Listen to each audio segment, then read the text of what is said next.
Καλησπέρα σας, ονομάζομαι Ιρένα Γεωργίου, είμαι από την Κύπρο, από τη Λεμεσό. Είμαι αρχιτέκτονας, εργάζομαι μαζί με τα αδέρφια μου σε οικογενειακές επιχειρήσεις. Πέρσι το 2012, τον Δεκέμβριο του 2012, γνώρισα την EM Goltex.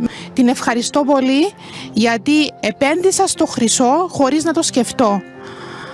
Στη συνέχεια, τον Τρίτο του 2013, αποφάσισα να το δω επαγγελματικά. Γιατί έμαθα να δουλεύω με την οικογένειά μου,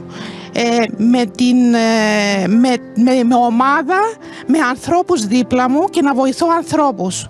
Βοήθησα ανθρώπους να έχουν έναν έξτρα εισόδημα και μάλιστα από τη γερμανική οικονομία, που τώρα, όπως ξέρουμε, η κυπριακή οικονομία έχει κάποιο πρόβλημα. Βοήθησα ανθρώπους που είναι άρρωστα, ανθρώπους που θέλουν έναν έξτρα εισόδημα, ανθρώπους που θέλουν να κάνουν μια νέα επιχείρηση, επιχειρηματίες, ανέργους και πολλά άλλα άτομα που ήθελαν να επενδύσουν στο χρυσό. Είμαι περήφανη γιατί η ομάδα μου αποτελείται από 1.300 άτομα.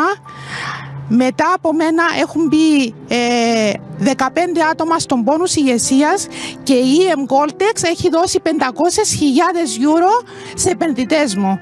Σας ευχαριστώ και ευχαριστώ EM Goltex και μαζί σίγουρα θα έχουμε ακόμα μια συνεργασία για πάρα πολλά χρόνια. Ευχαριστώ πολύ. Γεια χαρά.